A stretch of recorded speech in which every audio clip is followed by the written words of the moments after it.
Vi o céu aberto e eis um cavalo branco. O seu cavaleiro se chama Fiel e Verdadeiro, e julga e peleja com justiça. Os seus olhos são chamas de fogo, na sua cabeça há muitos diademas, e tem um nome escrito que ninguém conhece, senão ele mesmo. Está vestido com um manto tinto de sangue, e o seu nome se chama o Verbo de Deus. Seguiam-no os exércitos que há no céu, montando cavalos brancos, com vestiduras de linho finíssimo, branco e puro. E sai da sua boca uma espada afiada, para com ela ferir as nações, e ele mesmo as regerá com cedro de ferro, e pessoalmente pisará o lagar da fúria da ira do Deus Todo-Poderoso. Feliz sábado? Amém. Feliz sábado. Esse feliz sábado não teve muita vida. Feliz sábado? Feliz sábado. Amém. Melhor, né, Rodolfo? Que saudade de vocês. Eu queria morar aqui perto. Mas chegará um tempo que as nossas reuniões não serão curtas e breves. Acontecerá que de um sábado a outro, e de uma lua nova a outra, todos viremos adorar diante do Senhor. Muito bem, o tempo passa muito rápido, temos apenas 29 minutos, por isso Jesus disse para Judas, o que deves fazer? Faze-o depressa. Então vamos apressar aqui, abra a sua Bíblia. Mas antes de começarmos, quero, pois, lembrar-vos, embora vós já estejais cientes, dos 3 favores que eu sempre peço. Quem aqui lembra? Favor número 1, que bom rever vocês. Olha, a Bia lembra. Favor número 1, por favor, faça reverência na casa de Deus, Bíblia na mão, celular, modo avião. Nosso Deus merece ser reverenciado com santa reverência e santo temor. Hebreus capítulo 12, verso 28. Segundo favor, eu quero que você ore por mim, dizendo, Senhor, coloque as tuas palavras na boca deste homem. Não há nada que eu possa fazer para você. Eu não viajei de tão longe para falar o que eu penso. Isso é irrelevante neste momento. Ore por mim, Jeremias capítulo 1, verso 9. Então o Senhor estendeu a tua mão, tocou minha boca e disse, eis que põe as minhas palavras na tua boca. Ore, diga, Senhor, coloque as tuas palavras na boca deste homem. Terceiro favor, pense enquanto estiver escutando. Não apenas escute, pense, porque nós servimos um Deus de razão. Amém? Ore comigo. Santo Deus e eterno Pai, Deus Todo-Poderoso que vem de Temã e do Monte Parã. Um Deus tão forte, tão poderoso que para e a terra treme, que olha e sacode as nações. Te louvamos, engrandecemos o teu nome, porque só tu és santo e não há ninguém semelhante a ti, Senhor. Um Deus que perdoa os nossos pecados e esquece das nossas transgressões. Te louvo, Senhor, pela vida da Mari, pela vida do Juninho e pela vida de todas as pessoas que estão presentes aqui neste sábado. Que o seu Santo Espírito possa estar nesse edifício, tirando qualquer interferência satânica. Senhor Deus, usa-me, eu te peço, eu não ofereço resistência. Coloque as tuas palavras na minha boca e me instrua o que dizer e como dizer para a edificação da tua igreja. Eu te peço, em nome de Jesus. Amém. Muito bem, título do sermão, Estou em dor. A Bíblia diz em João capítulo 1, que no princípio era o verbo, você conhece, e o verbo estava com Deus, e o verbo era? Ele estava no princípio com Deus. Todas as coisas foram feitas por intermédio dele, e sem ele, nada do que foi feito se fez. Verso 4, a vida estava nele, escute microscopicamente, e a vida era a luz dos homens. Irmãos, para termos uma compreensão completa da amplitude do sofrimento de Cristo, primeiro nós devemos aprender quem é Jesus Cristo. Escute novamente o versículo 4. A vida estava nele. É um texto muito radical. Cristo não só tem a vida, Cristo, ele é a vida. Ele é o caminho, ele é a verdade e ele também é a vida. Então o discípulo amado, inspirado pelo Espírito Santo, disse, a vida estava nele e a vida era a luz dos homens. Jesus Cristo é a luz desse mundo. Ele disse em João capítulo 8, verso 12, de novo lhes falava Jesus dizendo, eu sou a luz do mundo, quem me segue não andará nas trevas, pelo contrário terá a luz da vida. E Jesus Cristo, ele é associado à luz, porque sem luz nós não temos vida. O processo químico mais importante para a vida humana chama-se fotossíntese. Remova a luz, não há vida. Se você remove Jesus Cristo, não existe vida. Examinai as Escrituras, João 5, verso 39. Porque julgais ter nela a vida eterna, e são elas mesmo que testificam de mim. Verso 40, é um verso que condenará muitas pessoas. Contudo, não quereis vir a mim para terdes vida. Só Jesus Cristo tem a vida, e só Jesus Cristo pode oferecer a vida. Ele é a vida. Por isso lemos em Apocalipse 1, verso 16. Tinha na sua mão direita 7 estrelas, e da boca saía-lhe uma espada afiada de 2 gumes, para com ela reger as nações. O seu rosto brilhava como o sol na sua força. Apocalipse 11, verso 19, fala que os seus olhos eram como chamas de fogo. Cristo é comparado com os luzeiros, como a estrela, como o sol, porque ele providencia a vida. Corra para João capítulo 6, rapidinho. João capítulo 6. Quem lembra do título do sermão? Muito bem, Rodolfo, Juninho, Mari. Título do sermão, Estou em Dor. João capítulo 6, lendo a partir do versículo 51. Vamos lá, Éder, Gilmar, Cássia, João capítulo 6. Qual versículo eu disse? 51. Do versículo 51 até o versículo 59, nós encontraremos 10 vezes a palavra vida ou a descendência da palavra vida. Todos encontraram? Amém? Amém. Vamos lá então. O verso 51 é o meu verso preferido da Bíblia. Eu sou o pão vivo que desceu do céu. Se alguém dele comer, viverá eternamente. E o pão que darei pela vida do mundo é a minha carne. Esse verso explica quem é Cristo, o que ele te oferece e o que ele veio fazer por você. Todas essas informações, só num texto da Bíblia. Se eu fosse resumir a Bíblia, eu pegaria este texto. Explica toda a história da redenção. Quem é a pessoa de Jesus Cristo? Quem é Jesus? Eu sou o pão vivo que desceu do céu. Ele é a vida. O que ele te oferece? Se alguém dele comer, o quê? Meu amigo, minha irmã, Cristo hoje te oferece vida eterna, plena, significativa e abundante. Se alguém dele comer, viverá eternamente. E o pão que darei pela vida do mundo é a minha carne. Ele veio morrer por nós. Disputavam, pois, os judeus, dizendo entre si, como pode este dar-nos a comer a sua própria carne?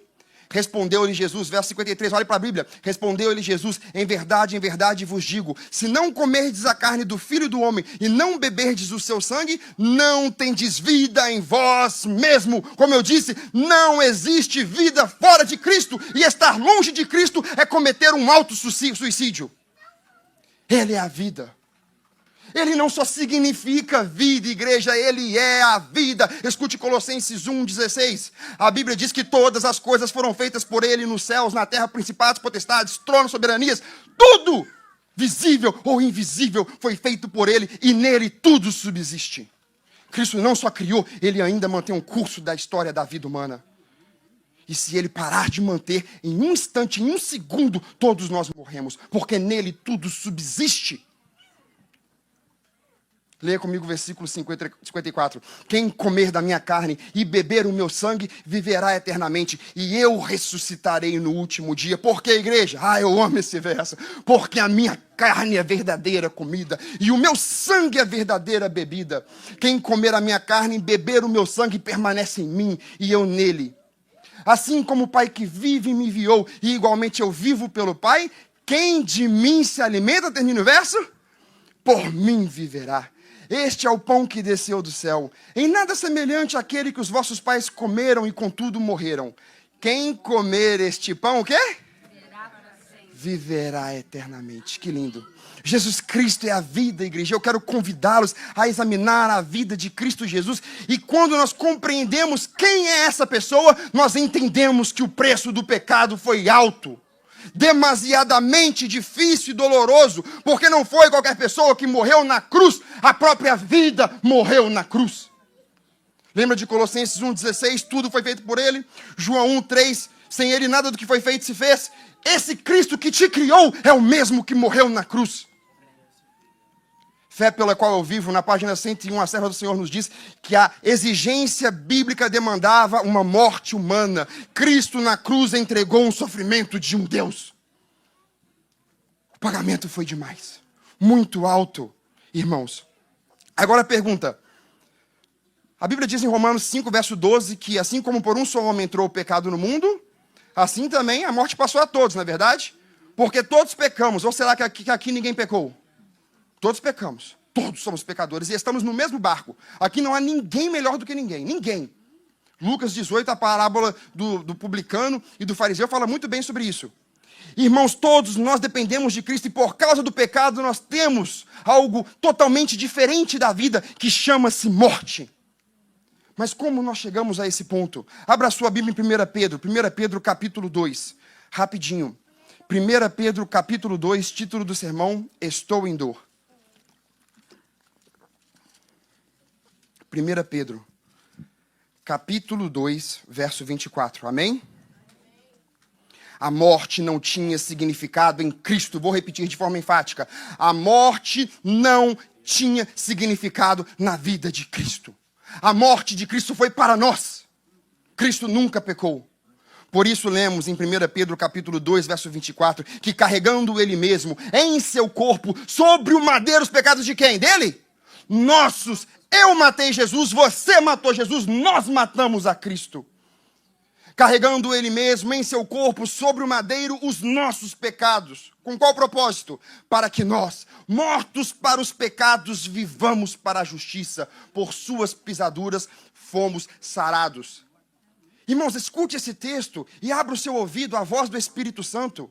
Cristo morreu com uma fidelidade. Não rejeite tão grande salvação como Paulo clama.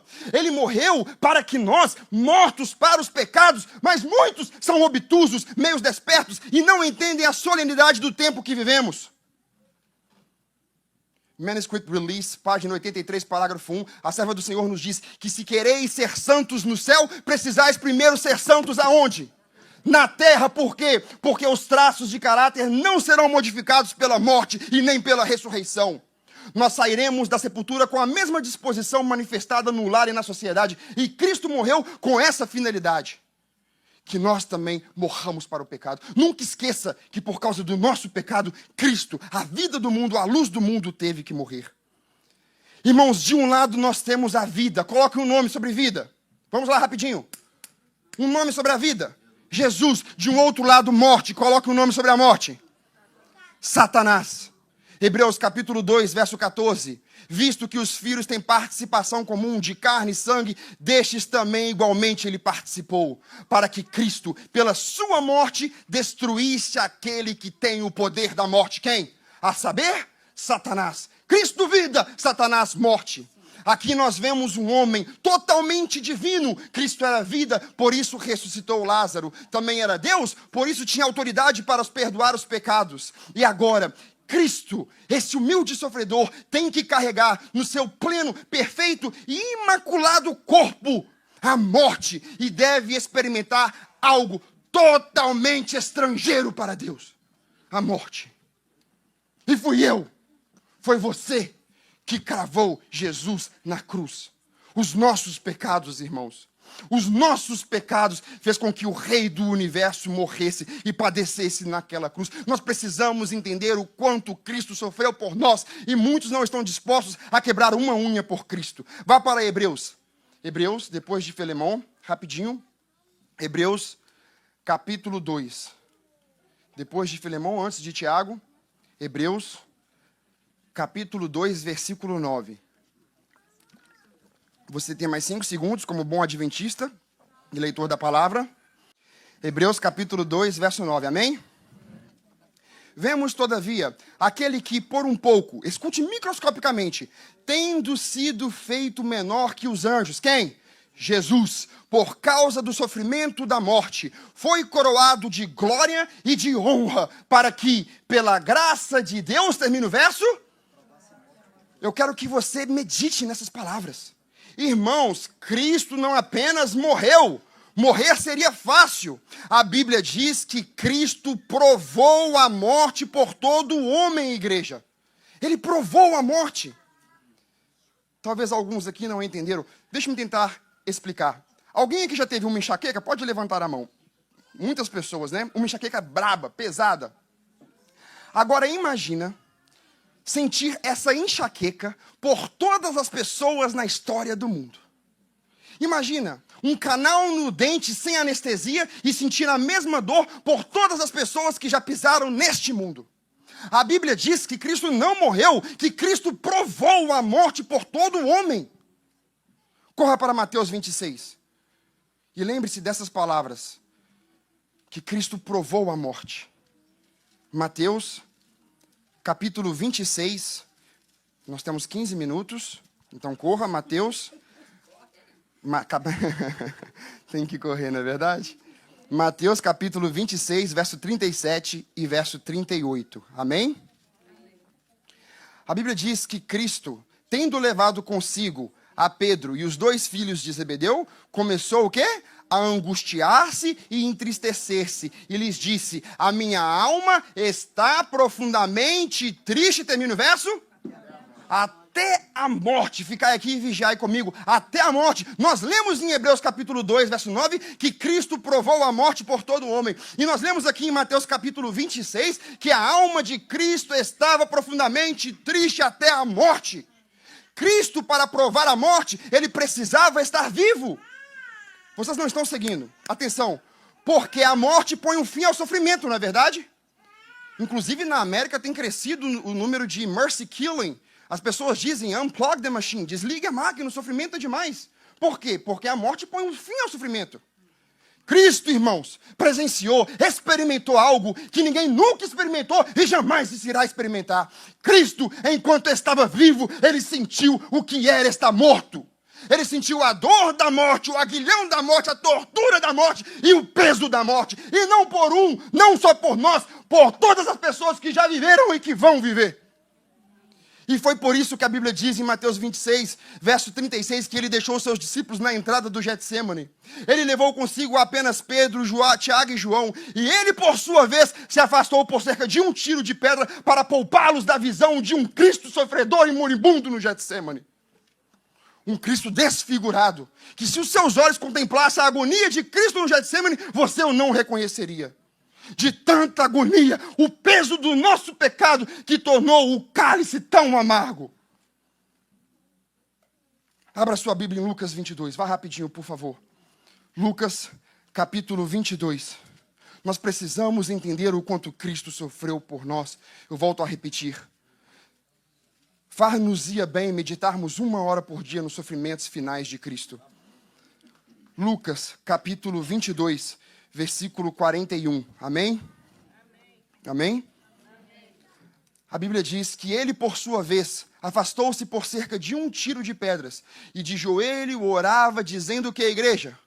Pai, se queres, veja a humildade, passe de mim esse cálice. Contudo, agora leia microscopicamente o versículo 43 comigo. Então lhe apareceu o quê? Que anjo era esse? Qualquer anjo? Desejado de todas as nações, página 489, parágrafo 1. A serva do Senhor diz essas comoventes palavras. Os poderes do bem e do mal aguardavam com fremente interesse para ver qual resposta seria dada à oração de Cristo. Quantas vezes repetidas? 3 vezes repetidas. Os anjos anelavam trazer um alívio para o divino sofredor, mas nenhum meio de escape havia para o Filho de Deus. Nessa terrível crise, quando tudo estava em jogo, quando o misterioso cálice da salvação tremia nas mãos do sofredor, abriu-se o céu, apareceu uma luz entre as tempestuosas trevas da noite, e o anjo mais poderoso, que habita na presença de Deus, ocupando a posição da qual Lúcifer caíra, veio para o auxílio de Cristo. Não veio para tirar da sua mão o cálice, mas para fortalecê-lo, a fim de que o bebesse, com a certeza do amor do Pai. Mostrou-lhe o céu aberto e disse-lhe de todas as almas que seriam ganhas por causa do seu sofrimento.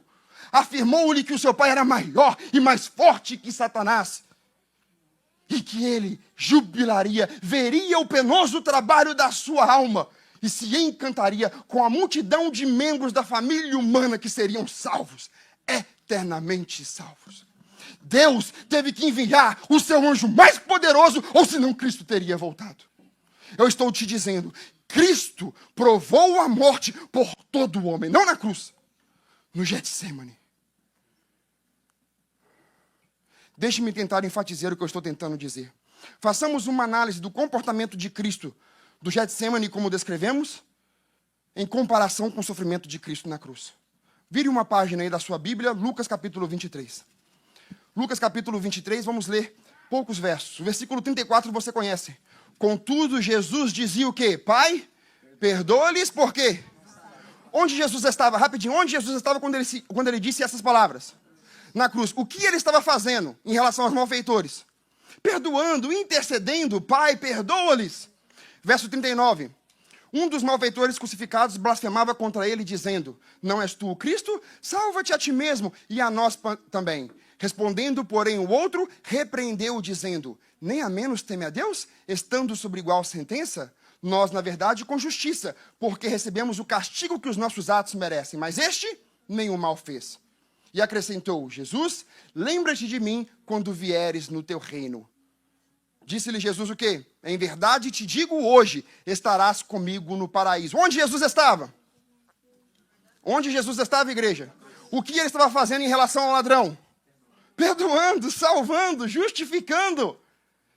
Veja onde a mente de Cristo estava na cruz. Não precisa abrir. João 19, verso 27. Vendo Jesus a sua mãe e junto a ela o discípulo amado, disse: mulher, eis aí teu filho. E disse ao discípulo: eis aí tua mãe. E desta hora em diante o discípulo a tomou para casa. Eu quero que você veja que na cruz a mente de Cristo era cuidar da sua mãe após a sua morte, perdoar todos os malfeitores, os escribas, os fariseus, os anciões e toda a turba diabólica que zombava e escarneciam de Cristo. Até os 2 ladrões zombaram de Cristo. A Bíblia nos diz em Mateus que os mesmos impropérios proferiam os ladrões crucificados. Mas no último momento, no último segundo da vida, o Espírito Santo trabalhou e aquele homem foi salvo, o ladrão da direita. Todos zombaram de Cristo. E Cristo, a mente dele era salvar, perdoar. Ele foi obediente e até a morte, e morte de cruz. Mas no Getsemane, enquanto ele suava gotas de sangue, Cristo orava por si mesmo. Já na cruz, Cristo não pediu nada para ele, a salvo um copo de água. E será que podemos culpar alguém por pedir um copo de água? E isto para que se cumprisse as Escrituras. Como alimento me deram véu, e na minha sede me deram a beber vinagre. Morreu com sede, desamparado. Procurei por consolo, mas debalde, sem nenhuma pessoa para o confortá-lo, de acordo com as profecias do Salmo 69. Cristo sofreu sozinho na cruz, ele derramou a sua alma na morte, e a Deus agradou moê-lo, fazendo-o enfermar, por causa de você e por causa de mim.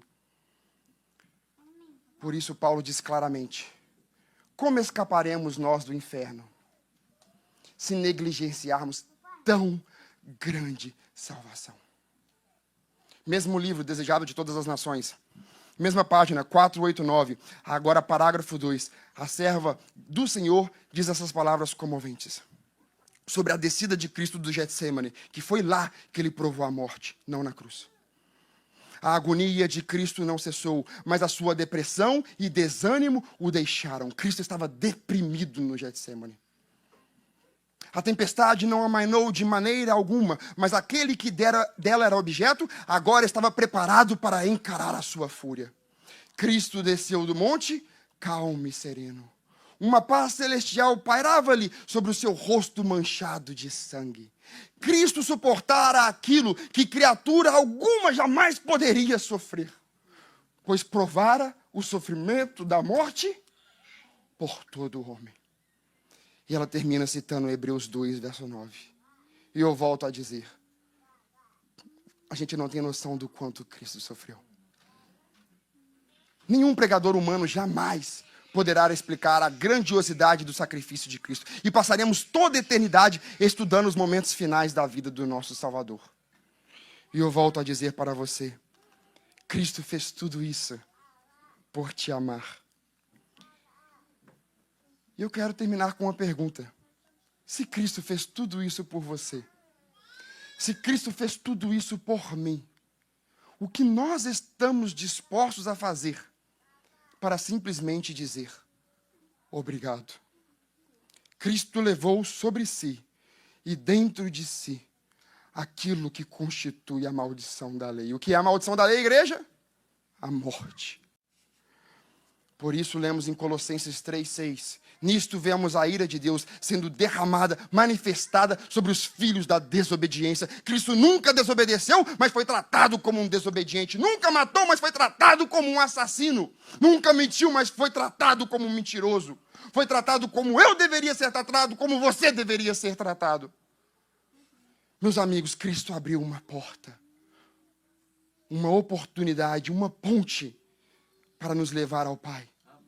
E ninguém vai ao Pai senão pelo Filho. E eu quero que você pense nessas palavras. Talvez você vai se esquecer de muitas coisas daqui hoje. Mas eu quero que você saiba o que passou na mente de Cristo poucos minutos antes da sua morte. E nunca esqueça disso. O tamanho amor de Cristo por você e por mim. Paulo disse em Filipenses capítulo 2 que devemos ter a mesma mente de Cristo. Qual é a mente de Cristo? Nada devemos fazer por partidarismo e vanglória. Nós precisamos estar tão mortos para o próprio eu, tão mortos para a própria glória, que devemos ter em vista unicamente a glória do Pai. E Cristo na cruz era essa mente, essa era a mente de Cristo. E Paulo disse, tenha a mesma mente de Cristo, considerando cada um os outros o quê? Superiores a si mesmos. Então a serva do Senhor disse também nesse mesmo livro, lindo, desejado de todas as nações, agora na página 532, parágrafo 4. Medite nessas palavras. Satanás torturava com cruéis tentações o coração de Cristo. O Salvador não conseguia enxergar a sua saída do sepulcro. Nem a esperança lhe comunicava a sua saída da morte como vitoriosa. Nem apresentava a aceitação do seu sacrifício por parte do Pai. Escute, Cristo na cruz temia que o pecado fosse tão ofensivo a Deus que a morte houvesse de ser eterna. E assim ele padeceu na cruz. E ele poderia ter descido, porque ele era inocente, e porque o inocente pagaria a culpa do culpado. Ele poderia ter descido, não teria pecado se tivesse descido, poderia ter sido restituído com Deus. Mas ele foi obediente até a morte e morte de cruz. E Cristo preferia morrer eternamente do que estar longe de você. Mas, amados, existem condições. Isso não é eu que estou dizendo. Fé e Obras, página 91, parágrafo 2. Existem condições para o recebimento da santificação, da justificação e da justiça de Cristo. Cristo nos salva sobre uma condição. Não é a condição que nos salva, é o sangue dele, mas ele requer essa condição. Cristo nos salva sobre uma condição: que peçamos se queremos receber, que buscamos se queremos encontrar, e que batamos se queremos que a porta nos seja aberta. Cristo morreu por todos, mas nem todos estarão no céu. Cristo morreu pelos 2 ladrões da cruz. Apenas um atendeu o seu convite. Deus deu ao homem o poder da escolha, e ao mesmo compete exercê-la. Tome uma decisão hoje ao lado de Cristo. Uma decisão racional. Eu lembro, amigos, como se fosse ontem. No ano passado estive pregando na igreja de Denbury, um sermão profético de Apocalipse 17. E fiz um apelo e esse lindo casal veio à frente. Fizemos o estudo bíblico online, ouvindo a voz de Deus. E eles tomaram essa linda decisão de selar a sua vida ao lado de Deus. Deixe que esse testemunho, que é mais importante do que tudo aqui, não existe nada mais forte, nada mais perfeito do que uma vida consagrada aos braços do Pai. Mais importante do que um cego ver e que um coxo andar é o milagre de uma nova vida. E deixe esse testemunho falar ao seu coração. E se você ainda não tomou essa decisão, tome a sua decisão ao lado de Cristo, porque ainda é tempo, ei! Você está vivo, meu irmão, você está viva, minha irmã, ainda é tempo. Mas chegará um tempo que não haverá mais tempo. Hoje, ouça a voz do Espírito falar ao seu coração. E não endureça o seu coração. Existe alguma pessoa aqui que ainda não tomou essa decisão de ser batizado? Cristo sofreu na cruz para que você viva eternamente. Mas aquele que não nascer da água e não nascer do Espírito, não poderá entrar no reino dos céus. Cristo morreu por você publicamente. Não viva para ele no privado. Também tome uma decisão ao lado de Cristo. Há alguém aqui neste sábado que ainda não tomou essa decisão do batismo? Há alguém? Amém. As lindas crianças sempre sinceras, né? Amém. Tem mais alguém aqui neste sábado que ainda não tomou a decisão? Rodrigo, Deus seja louvado pela sua vida. Amém. Foi batizado para a honra e glória de Deus. Quantas vezes você veio no apelo, não é verdade? Tem mais alguém aqui? Cris, Vamos falar um amém para a crise, irmãos? Amém. Que amém fraco, outro amém. Amém. Eu não vou pedir para você vir na frente, que você já veio hoje de manhã em Denbury. A Cris, amigos, é a primeira vez que visita a nossa igreja adventista. E já arrastamos ela de Denbury para cá, porque ela aceitou um apelo hoje, foi a coisa mais linda, né? Choramos juntos, se abraçamos. Ela vai ser uma nova adventista, amém, igreja? Amém. Amém. Amigos, eu termino com essa frase. Falta 10 segundos. Deus requer do teu povo uma total reforma. O que eu disse, igreja? Deus requer do seu povo uma total reforma. Muito bem. E isso está no livro Evangelismo, página 331. Deus requer do seu povo uma total reforma. E se uma alma estiver verdadeiramente arrependida, seja ela o quê? Batizada. Renove os seus votos com Deus e Deus renovará os seus votos com ela. Tome uma decisão ao lado de Deus, como esse casal lindo tomou. Como a Cris tomou nesta manhã também. E deixe que o Espírito fale ao seu coração. Eu sou um exemplo vivo do que o Senhor pode fazer na vida de uma pessoa. Alguns aqui conhecem a minha história.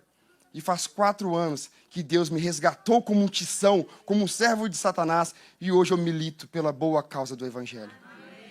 Cristo pode te transformar. E Ele quer te transformar, se você permitir que Ele te transforme. Nunca rejeite tamanha graça. Amém. Vamos orar? Senhor Deus e Divino Pai, grato estamos pelo teu amor, pela tua bondade, Senhor. Aqui está o teu povo que chama pelo teu nome. Somos ovelhas de um só rebanho e sabemos que o bom pastor apacenta as suas ovelhas com justiça. Por isso, Senhor, salve as ovelhas perdidas, torne a trazer as desgarradas, cure a enferma e restitua a saúde à quebrada. Mas sabemos que o Senhor destruirá as gordas e as fartas. Senhor, tenha piedade do teu povo, salve o teu povo e mantenha o nosso nome escrito no livro da vida. Hoje, Senhor, haverá uma festa no céu. Sabemos, ó Pai, que 2 lindos nomes serão escritos no livro da vida. E a Bíblia diz em Apocalipse, capítulo 20, verso 15, que todo aquele que não tiver o seu nome inscrito no livro da vida será lançado para dentro do lago de fogo. Eu não quero isso para mim, Senhor. Não quero isso para nenhuma pessoa que está aqui. Então mova, ó Pai, os corações. Mova os corações, ó Pai. E nos ajude a tomar essa decisão ao seu lado. Para aqueles que já são batizados, eu rogo e clamo que o Senhor os batize com o Espírito Santo, ó Pai. Porque não é só nascer da água, também é nascer do Espírito. Nos ajude, ó Pai, a ter coragem de estudar a Tua Palavra e pregar a Tua Palavra presente. Nos dê um bom sábado e abençoe o restante dessa linda festa, te pedimos, em nome de Jesus. Amém, Senhor.